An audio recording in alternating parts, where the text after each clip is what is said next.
Perjuangan bangsa Indonesia dalam mempertahankan integrasi bangsa. Pemberontakan PKI Madiun 1948.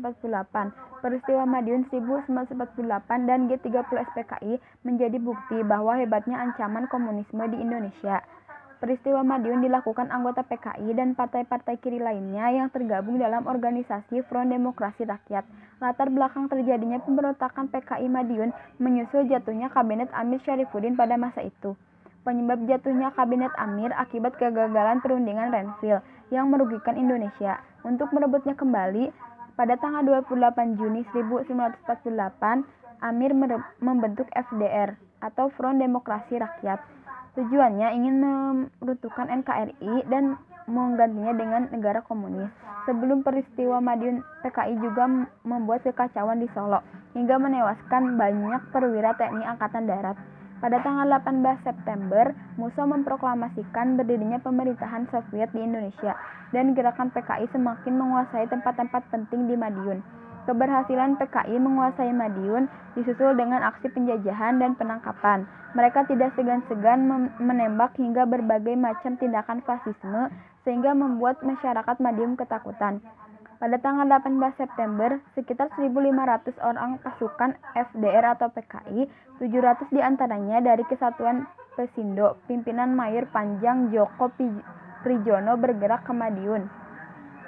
Kesatuan TNI dan polisi dan aparat pemerintahan sipil terkejut ketika diserang mendadak.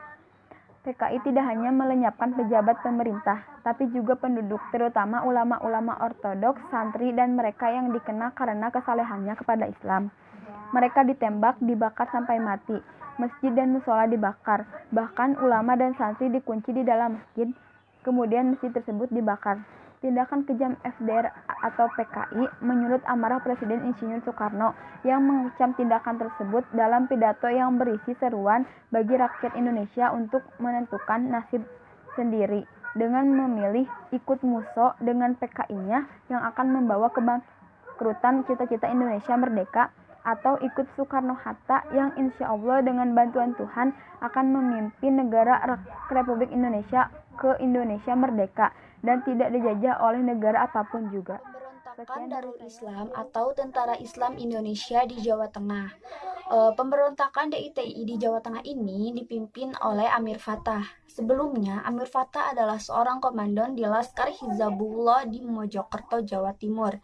Kemudian ia masuk ke TNI dan masuklah dia ke Batalion 52 yang dipimpin oleh Mayor Muhammad Bacharin di Wonosobo.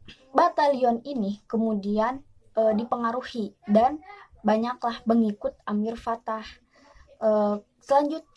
Akhirnya pada tanggal 23 Agustus 1949 diproklamasikanlah DITII di Pangarasan, Tegal, dan menyatakan diri bergabung dengan Kartosuwirjo. Akhirnya muncullah pemerintahan kembar di Brebes dan Tegal, di daerah Brebes dan Tegal.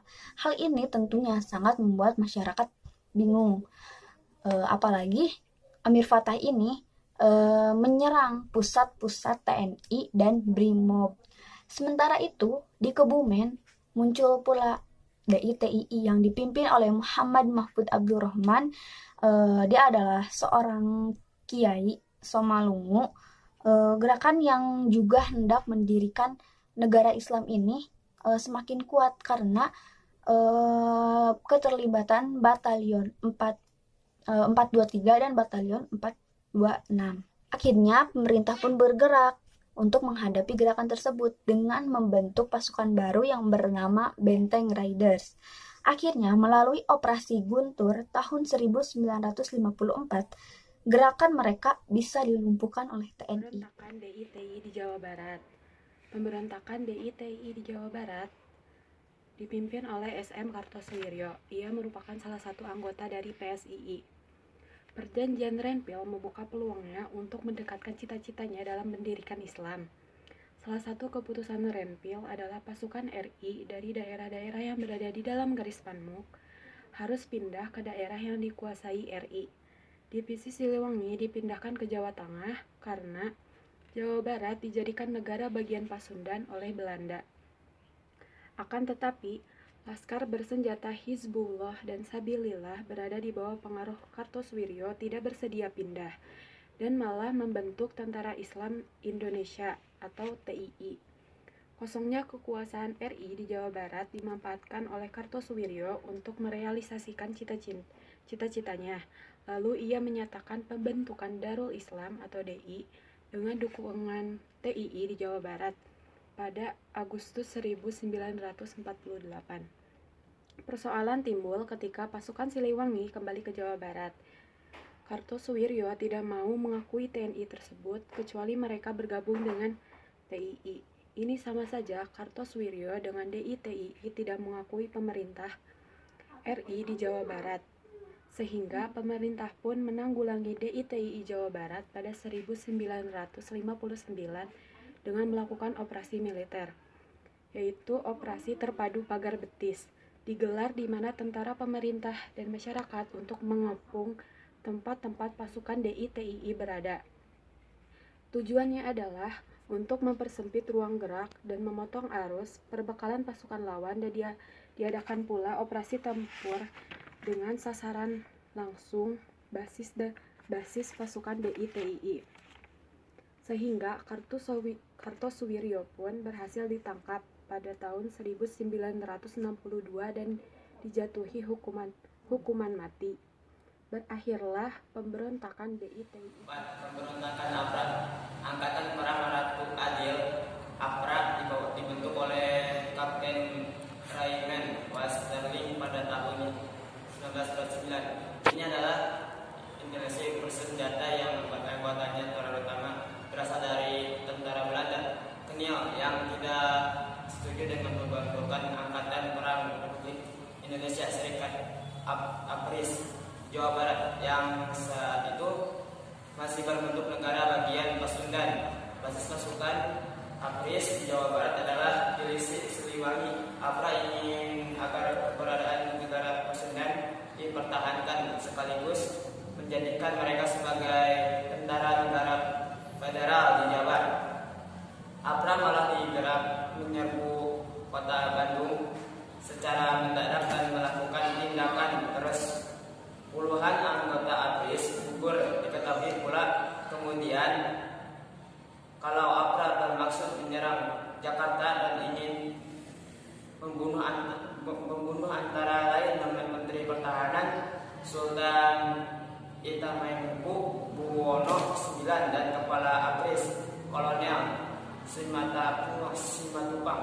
Namun semua itu akhirnya dapat digagalkan oleh pemerintah. Westerling kemudian melarikan diri ke Belanda. Peristiwa Andi Ajis berawal dari tuntunan ke Andi Ajis dan pasukannya yang berasal dari pasukan Belanda di Indonesia terhadap Indonesia agar hanya mereka yang dijadikan pasukan APRIS di negara Indonesia Timur.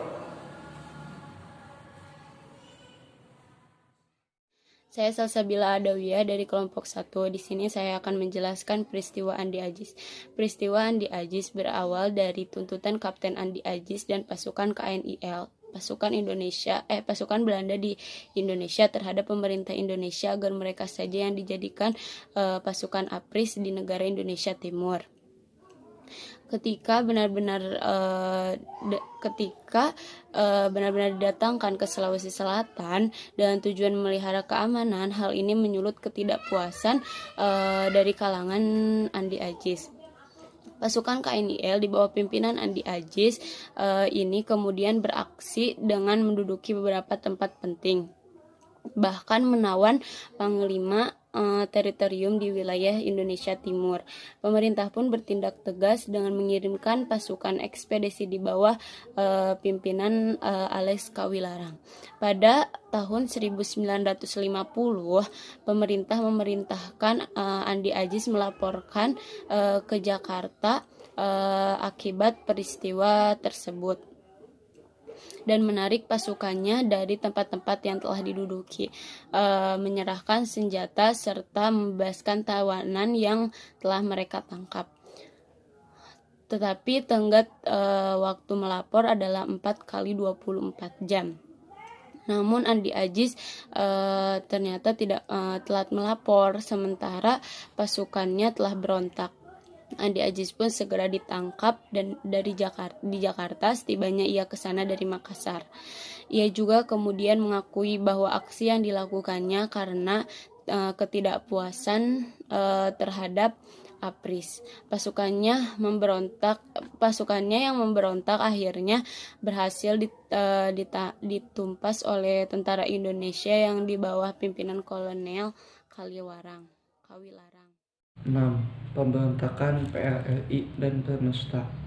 Munculnya pemberontakan PRRI dan Permesta bermula dari adanya persoalan di dalam tubuh Angkatan Darat, berupa kekecewaan atas minimnya kesejahteraan terhadap tentara di daerah Sumatera dan Sulawesi. Hal ini mendorong beberapa tokoh militer untuk menentang Kepala Staf Angkatan Darat atau Kasad. Persoalan kemudian malah meluas pada tuntutan ekonomi daerah.